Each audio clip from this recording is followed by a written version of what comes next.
नमस्कार मेरे प्रिय भाइयों और बहनों, जो आज प्रभु के संबंध में इस चर्चा में अपनी महत्वपूर्ण भागीदारी कर रहे हैं।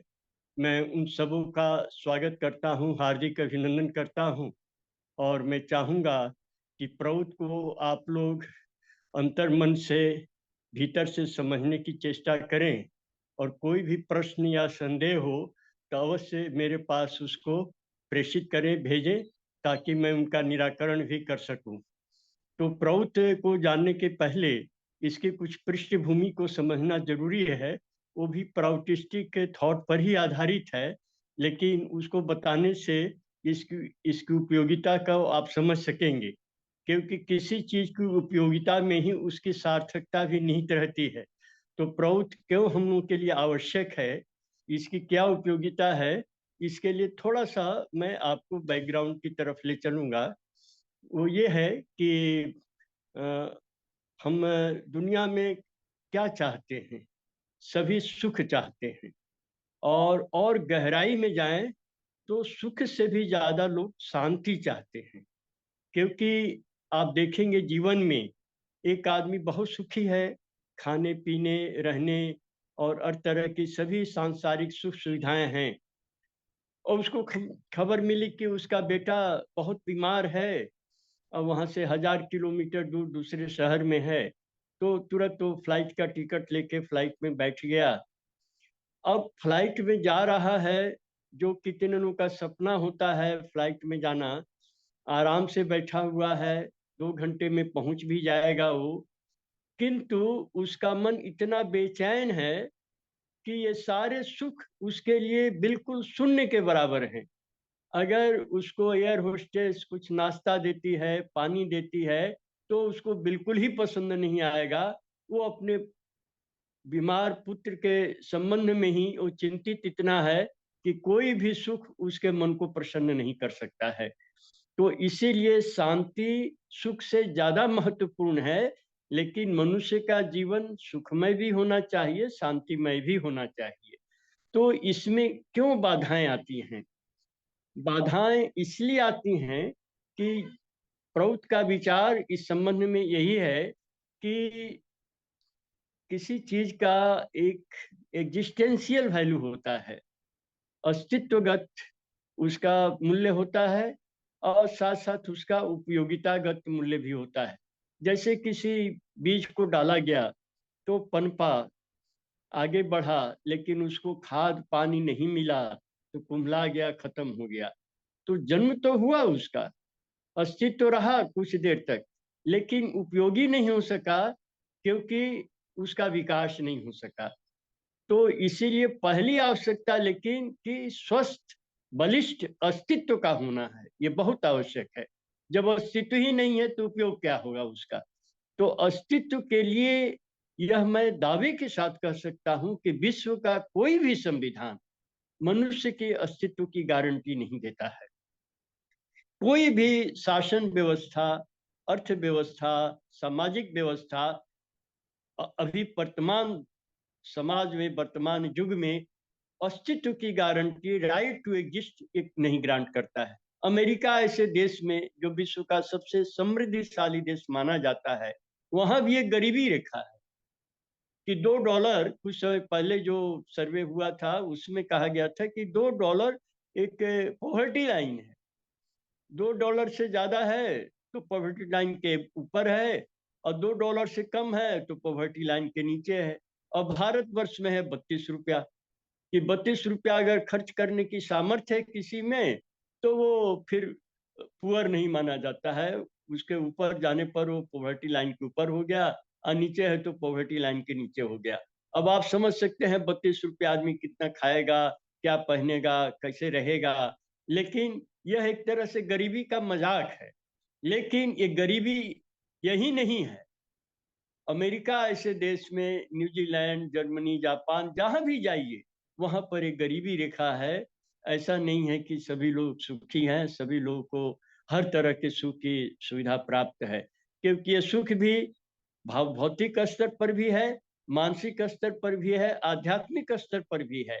हमारा अस्तित्व तो तीनों को मिला करके है। तो कहीं अगर भौतिक सुख है तो मानसिक नहीं है, कहीं मानसिक है तो आध्यात्मिक नहीं है। कोई न कोई कष्ट में जीवन जा रहा है, किसी न किसी प्रकार की अशांति को हम भोग कर रहे हैं।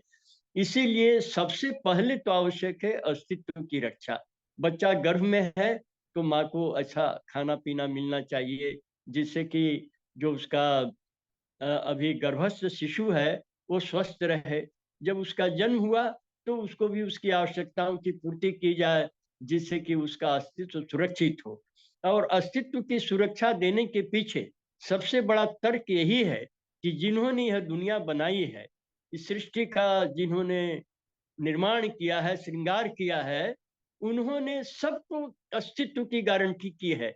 वह बच्चा सद्य जात शिशु जो है वो कुछ भी नहीं पचा सकता है, उसकी अतड़ी का विकास नहीं हुआ है, तो परमात्मा इसीलिए उसकी माँ को दूध दे देते हैं जो कि बच्चा पचा सकता है, जिससे उसके अस्तित्व की गारंटी होगी। और इसमें कोई भेद बुद्धि नहीं है कहीं प्रकृति में। आप देखेंगे कि पापी हो, अपराधी हो, दुष्ट हो, दुर्जन हो, धर्मात्मा हो, पुण्यात्मा हो, महात्मा हो, कोई भी हो, उस गर्भ में सबके लिए उसी तरह की व्यवस्था है। उसके बाद जन्म होने के बाद भी उसी तरह की व्यवस्था है माँ के पास। कहीं कोई भेद बुद्धि नहीं है। लेकिन दुनिया में हम देखते हैं कि यह अधिकार सबको नहीं प्राप्त है। परमात्मा ने जो दिया है, हम लोग उससे लोगों को वंचित करते हैं। जबकि देखते हैं कि किसी के यहाँ कुत्ते और बिल्ली भी हैं तो लाखों करोड़ों खर्चे किए जाते हैं। लेकिन एक छोटे बच्चों को मैं देखता हूँ ट्रेन में कभी चलते वक्त कि झाड़ू लगा करके पैसा मांगते हैं। जवान लड़कियों को देखता हूँ कि गीत गाती हैं, पैसे मांगती हैं। तो निश्चित रूप से मेरे मन के अंदर हलचल मच जाती है कि क्या उनके मन में एक अच्छा सुखी और शांतिमय जीवन बिताने का इरादा नहीं है, इच्छा नहीं है, लेकिन वो नहीं कर सकते हैं। एक बच्चा इतना बढ़िया हारमोनियम बजा रहा था, 8 साल 10 साल का होगा, और ऐसे गीत गा रहा था जैसे मोहम्मद रफी का किसी ने सुना होगा, मुकेश का सुना होगा। लेकिन वो मोहम्मद रफी नहीं बन सकता, मुकेश नहीं बन सकता, क्योंकि उसको ऐसे अवसर उपलब्ध नहीं है। तो ये अस्तित्व की गारंटी कोई भी विश्व की व्यवस्था नहीं दे रही है, जिसके कारण एक गरीबी रेखा है। तो प्रौत जो दिया गया है उसका एक मूल कारण यही है कि सबको अस्तित्व की गारंटी दी जाए। और भी बहुत सी बातें हैं, लेकिन मैं यहां से शुरू करना चाहता हूं कि अस्तित्व की गारंटी दी जाए। अब अस्तित्व की गारंटी होने पर मतलब प्रौत जो है कम से कम 5 चीजों के बारे में कहता है, सबको सहज रूप से उपलब्ध होने चाहिए। उसको यथेष्ट क्रय शक्ति मनुष्य को होनी चाहिए, परचेजिंग पावर होनी चाहिए कि अपना भोजन, वस्त्र, आवास, शिक्षा और चिकित्सा, ये 5 चीजें हर आदमी को एफर्टलेसली अवेलेबल होनी चाहिए। ऐसी समाज व्यवस्था, ऐसी अर्थव्यवस्था हो। लेकिन आज नहीं है। नहीं होने के कारण किसी का विकास भी ठीक से नहीं हो रहा है और किसी का बहुत विकास हो रहा है। एक तरफ धन के पहाड़ हैं तो दूसरी तरफ गरीबी दरिद्रता की खाई है। तो इसमें एक संतुलन बनाना बहुत आवश्यक है। तो ये संतुलन कैसे बनेगा, इसके लिए आप ये सोचिए कि आखिर ये दुर्व्यवस्था क्यों आई है। तो इसके लिए प्रौत ने जो बातें बताई है उसमें मुख्य बात यह है कि जो भी हमारे समाज में विचार आए, दर्शन आए, जिन्होंने मनुष्य की समस्याओं को सुलझाने की कोशिश की, जो सुख और शांति को लाने का प्रयास किए, वो सभी दर्शनों में 3 तरह की त्रुटियां किसी न किसी में रही। किसी में 2 तरह की भी रही, किसी में 3 तरह की रही, किसी में 1 तरह की रही, लेकिन त्रुटियां रही। जैसे पहला एक था सेल्फ सेंटर्ड साइकोलॉजी, कि मुझे सुख मिले, चाहे किसी और को दुख हो, लेकिन मुझे सुख मिलना चाहिए। तो अब मुझे सुख मिल रहा है, तो इसके लिए किसी को दुख भी भोगना पड़ रहा है तो मुझे चिंता नहीं है, मैं सुखी रहूं। तो इसी से एक पूंजीवादी व्यवस्था का जन्म हुआ कि धन मेरा है, मैं जैसे चाहूं उपयोग करूं। कोई और मरता है, जीता है, भूखा है, नंगा है, ये मेरे सोच का विषय नहीं है, मुझे सुखी रहना चाहिए। उसी तरह से एक और विचारधारा आई, देखी कि भाई ये पूंजीवादी चिंतन से तो लोग कष्ट में हैं और शोषण हो रहा है, अत्याचार हो रहा है, कोई देखने वाला नहीं है, तो उसमें ये शोषण विरोधी भावना एक अच्छी भावना अच्छी थी कि शोषण समाप्त हो, सभी लोग सुखी हों। तो एक साम्यवाद दर्शन का जन्म हुआ। लेकिन ये साम्यवाद दर्शन भी जड़वादी ही दर्शन था, मेटेरियलिस्टिक ही इसमें थॉट था। इसीलिए ये मैटर सेंटर्ड साइकोलॉजी पर आधारित रहा कि हमारे घर में टाइल्स है तो टाइल्स 1,000 रुपए किलो का है, तो 1 लाख रुपए किलो वाला भी मिलता है टाइल्स, क्यों नहीं 1 लाख रुपए किलो वाला लगाया जाए। हालांकि 1,000 रुपए किलो में भी चल सकता है। तो ये चिंतन नहीं होने के कारण कि दूसरे लोग भी सुखी हों, दूसरे लोग भी अपना शांति में जीवन बिताएं, इसलिए आदमी भोगवादी हो गया, जड़वादी भोगवादी रहा, जिससे कि हमारा सुख समृद्धि बढ़ता जाए। तो ये मैटर सेंटर्ड साइकोलॉजी आई। उसके बाद तीसरी जो मनुष्य को सुख शांति देने वाली व्यवस्था थी, जिसको हम लोग मजहब कहते हैं, धर्म कहते हैं, अध्यात्म कहते हैं, तो उसमें ये हुआ कि भगवान ही सब कुछ है, ईश्वर परमात्मा सब कुछ है, जिन्होंने दुनिया बनाई है, दुनिया को चला रहे हैं, फिर दुनिया उन्हीं में जाके लय हो जाती है। ये धारा चली, अरे दुनिया की क्यों चिंता करते हो? ये ब्रह्म सत्यम जगन मिथ्या, इस तरह की विचारधारा आई। तो इसने मनुष्य को दुनिया की अवहेलना उपेक्षा जो किया, उसके कारण बहुत से लोग तकलीफ में पड़ गए, कष्ट में पड़ गए। तो उन्होंने कहा भूखे भजन न होई गोपाला, कि हम कहाँ से भजन करेंगे, अभी जब पेट में चूहे कूद रहे हैं, मैं भूखा हूं, तो मैं कहाँ से, इसके लिए मेरे पास मानसिकता नहीं है, इस तरह की सोच नहीं है कि मैं कोई ऊंचे मन को ले जाने के लिए आध्यात्मिक साधना करूं, योग साधना करूं। तो इस प्रकार से ये तीन जो विचारधाराएं आई समाज में, सेल्फ सेंटर्ड साइकोलॉजी कारण, मैटर सेंटर्ड साइकोलॉजी कारण, और डोगमा सेंटर्ड साइकोलॉजी की ईश्वरत्व है, ईश्वर हैं और वही सब कुछ ठीक करेंगे, इन तीनों के कारण मनुष्य की समस्याओं का अभी तक ठीक से निदान नहीं हो सका है। तो इसीलिए एक चौथी व्यवस्था है जो गॉड सेंटर्ड साइकोलॉजी पर आधारित है। गॉड सेंटर्ड साइकोलॉजी, ईश्वर केंद्रित मानसिकता। यहाँ ईश्वर का मतलब है जिन्होंने ही दुनिया बनाई है, जो नाम से पुकारे, अल्लाह, खुदा, गॉड, ईश्वर, बहुत तरह के नाम हैं, जिनको जैसा पसंद है वैसा पुकारते हैं।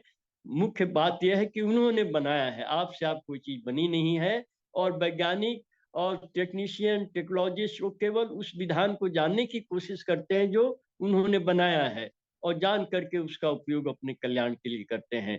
तो इसीलिए ये गॉड सेंटर्ड साइकोलॉजी होने पर ही हम सबके कल्याण की बात सोचेंगे, किसी के प्रति भी अविचार मेरे मन में नहीं आएगा, क्योंकि सब लगेगा कि मेरे अपने हैं, मेरे परिवार के हैं, मेरे रिश्तेदार हैं, कोई भी पराया है, ऐसा हमारे मन के भीतर नहीं आएगा। और ये गॉड सेंटर्ड साइकोलॉजी के अतिरिक्त बाकी ये जो तीनों साइकोलॉजी है, इसमें कहीं ना कहीं अविचार आ जाता है, शोषण आ जाता है, भेद बुद्धि आ जाती है। तो इसीलिए ये जो प्राउट दर्शन है, ये पहली बात तो यही समझने की है कि ये गॉड सेंटर्ड साइकोलॉजी पर, या ये गॉड पर आधारित है, ये गॉड सेंटर्ड फिलॉसफी है। अर्थात हम सभी एक पिता की संतान हैं, एक माँ की संतान हैं, ये त्रिभुवन हमारा स्वदेश है, और मैं विश्व नागरिक हूँ। हम सभी एक दूसरे के सगे रिश्तेदार हैं, एक का सुख सबका सुख, और एक का दुख सबका दुख। यह भावना जो है, यही है गॉड सेंटर्ड साइकोलॉजी। और जैसे एक मुझे बहुत अच्छा उदाहरण याद आ रहा है कि एक संत प्रवचन दे रहे थे, 25-30 लोग बैठे हुए थे। तो ये बहुत पहले की बात है। तो कोई व्यक्ति आया कि देखा कि यहाँ चल रहा है सत्संग, तो उसको भी इच्छा हुई कि मैं इस सत्संग में शामिल हूँ। तो वो जा करके वो अ, जब उनके कमरे में प्रवेश कर रहा था, तो पहले के जमाने में एक चौखट होता था। जब घर में के बाहर जो दरवाजा होता था, एक चौखट होता था लकड़ी का, थोड़ा उठा हुआ, जिससे कि बाहर का पानी, बाहर की गंदगी भीतर नहीं आए। तो वो चौखट उसको दिखाई नहीं दिया, ध्यान नहीं दिया, और उसको ठोकर लग गई, गिर गया। तो जब गिर गया तो उसे 4 लात मारा उसको। अब मार करके वहां के सत्संग में बैठा, तो जो संत पुरुष सत्संग में प्रवचन दे रहे थे वो बोले, अरे उठो उठो उठो, जाओ उस पहले चौखट से माफी मांग कर आओ, फिर सत्संग में बैठना। तो उसने कहा कि उससे क्या माफी मांगूंगा मैं क्यों माफी मांगूंगा? तो उन्होंने कहा, तुमने 4 लाख क्यों लगाया उसका? तुमने नहीं देखा, ये तुम्हारी गलती थी, वो तो तुम्हारे साथ कोई बेइंसाफी तो नहीं किया उसने, वो तो कोई भी आदमी नहीं देखेगा तो उसको टक्कर लेगी, गिर जाएगा, जाओ माफी मांगो, उसकी कोई गलती नहीं है। तो फिर वो व्यक्ति बोला, अरे इसे कैसे माफी मांगे, ये तो निर्जीव है और ये क्या माफी देगा हमको? तो संत ने कहा, तो तुमने जो लात लगाया वो कैसे समझेगा किसी के कारण से मुझे लात मारा है कि मुझसे ठोकर लग गई? जब वो समझ ही नहीं सकता है तो तुमने लात क्यों मारा? और जब लात मारा तो जाओ तुम माफी भी मांगो, तब यहाँ बैठोगे। तो उस व्यक्ति को लज्जा है कि हाँ ये बात तो ठीक ही युक्ति संगत है, वो जाकर के माफी मांगा और उसके बाद वहां बैठा। माने निर्जीव या सजीव, हम अविचार किसी के प्रति नहीं करेंगे, यह गॉड सेंटर्ड साइकोलॉजी है। तो प्रौत इसी तरह का दर्शन है, इसी विचारधारा पर, इसी मूल धारा पर आधारित है। इसीलिए इसका नाम है प्रऊत, हिंदी में प्रगतिशील उपयोग तत्व, अंग्रेजी में प्रोग्रेसिव यूटिलाइजेशन थियरी। प्रोग्रेसिव का प्रो, यूटिलाइजेशन का यू, थ्योरी का टी, प्राउट। प्रगतिशील का प्र, उपयोग का उ और तत्व का त, प्रउत। तो यह उपयोग का सिद्धांत। अभी तक जितने भी सिद्धांत आए जो मैंने बताया आपको 3 साइकोलॉजी पर, ये सभी सिद्धांत मनुष्य के संपत्ति का, मिल्कियत की बात करते हैं कि मालिक कौन है, धन का, संसाधनों का मालिक कौन है। तो एक ने कहा कि व्यक्ति मालिक है, एक दूसरे दर्शन ने कहा कि व्यक्ति नहीं सरकार मालिक है, और तीसरे ने कहा कि अरे जो जितना कर सकता है कमा ले, कोई उसमें बाधा नहीं पड़े, तो अपने पूर्व जन्मों की कमाई है, मिलेगा जितना मिलना है मिलेगा ही, इसलिए उसके लिए चिंता करने की जरूरत नहीं है। तो ये सबों में मिल्कियत की बात हुई है, इसीलिए इतनी लूट खसोट, मारा मारी, इतनी कलह, इतनी अशांति समाज में देखने को मिलती है। तो प्रौत ने कहा, या प्रौत के जन्मदाता श्री प्रभात रंजन सरकार ने इस बात को हटा ही दिया कि मिल्कियत की कोई झगड़े नहीं है, मालिक का कोई प्रश्न ही नहीं उठता है। जब मनुष्य ने मौलिक चीजों का निर्माण नहीं किया है तो कैसे वो फिर दावा करेगा कि ये चीज मेरी है? जमीन मनुष्य ने नहीं बनाई, हवा नहीं बनाए, पानी नहीं बनाए, आकाश नहीं बनाया, ये जो 4 हैं, ethereal, aerial, luminous, liquid, solid factor, ये 5 जो मूल तत्व हैं जिनसे मानव शरीर बना है, जिससे पूरा विश्व ब्रह्मांड बना है, मनुष्य उसका रचयिता नहीं है। जब मनुष्य ने इसकी रचना नहीं की है तो कैसे वो दावा करेगा कि मैं इसका मालिक हूं और बाकी आदमी उसका मालिक है? ये बिल्कुल ही युक्ति संगत नहीं है। इसलिए उन्होंने कहा कि मिल्कियत उनकी है जिन्होंने बनाया है, ये हमारी, हम सब की पैतृक संपत्ति है, हम सबको केवल उपयोग का अधिकार है। इसलिए उन्होंने नाम दिया प्रगतिशील उपयोग तत्व। माने हम केवल उपयोग के बारे में सोचेंगे, ये सबकी साझा संपत्ति है, कॉमन प्रॉपर्टी है, कॉमन इनहेरिटेंस है हमारा, इसलिए हम इसके बारे में किसी को अवहेलना उपेक्षा नहीं करेंगे। लेकिन ये उपयोग कैसा होगा? तो प्रगतिशील होगा। माने प्रगतिशील का उन्होंने अर्थ डेवलपमेंट नहीं रखा, डेवलपमेंट का विकास प्रयोग कर सकते हैं, प्रगति जो प्रोग्रेस जिसको कहा जाता है, उन्होंने कहा कि प्रोग्रेस केवल स्पिरिचुअल वर्ल्ड में है, बाकी वर्ल्ड में डेवलपमेंट है लेकिन प्रोग्रेस नहीं कर सकते हैं। प्रोग्रेस का मतलब कि जो पेंडुलम एक ही तरफ चलता रहे तो प्रोग्रेस है, और अगर पेंडुलम दोनों तरफ चल रहा है तो इसका मतलब है कि हम कुछ बढ़ भी रहे हैं, कुछ घट भी रहे हैं। जैसे कार आ गई, हवाई जहाज आ गए, हम जल्दी से कहीं पहुंच सकते हैं, आराम से पहुंच सकते हैं, लेकिन हम जल्दी से एक्सीडेंट भी करा सकते हैं, ज्यादा नुकसान भी कर सकते हैं। हवाई जहाज से तो कोई एक्सीडेंट हो जाए तो बचेगा भी नहीं, कार से हो जाए तो जख्मी होकर हो गया तो उसके लिए अस्पताल जाए, फिर कार को नुकसान हुआ तो उसका भी रख रखाव खर्चे का समस्या आ जाती है। मतलब कि अगर कुछ पॉजिटिव साइड में हुआ तो कुछ नेगेटिव साइड में भी हुआ। लेकिन स्पिरिचुअलिटी, आध्यात्मिकता ही एक ऐसा पक्ष है जीवन का जिसमें कि मनुष्य में केवल पेंडुलम एक ही तरफ जाएगा, माने प्रोग्रेसिव प्रोग्रेस है, उसका एंड नहीं है, पूर्णिमा नहीं होता है उस चंद्रमा का, आध्यात्मिक चंद्रमा का। ये बढ़ता ही रहता है, जितना बढ़ा ले आदमी अनंत तक, अनंत तक जिसका कोई अंत नहीं है। बेइंतहा सुख, बेइंतहा शांति मनुष्य को वहां पर प्राप्त होती है। इसलिए उन्होंने कहा कि समाज व्यवस्था हमें ऐसी बनानी है, व्यक्ति को ऐसे शिक्षा और संस्कार देने हैं जो कि उसको प्रगति के पथ पर ले जाए, उसके आध्यात्मिक उन्नति के पथ पर ले जाए। ऐसा नहीं कि लॉप साइडेड डेवलपमेंट हो कि शरीर से कोई पहलवान तो मजबूत हो गया, बॉडी बिल्डिंग एक्सरसाइज खूब किया, खूब अच्छे अच्छे खाने खाए, लेकिन बुद्धि कम है तो किसी ने कहा अरे 5 लाख लो ये पगड़ी और जाओ उसको मार के आ जाओ। वो 5 लाख रुपया लेके किसी का हत्या करके मर्डर करके आ गया। तो क्या है, इतना बुद्धि अविकसित, चेतना अविकसित उसकी, कि शरीर तो बढ़िया हो गया लेकिन मन उसका कमजोर रहा। तो इसीलिए विकास का यह अर्थ नहीं होना चाहिए कि हम एक तरफ तरक्की करें और दूसरी तरफ नुकसान करें।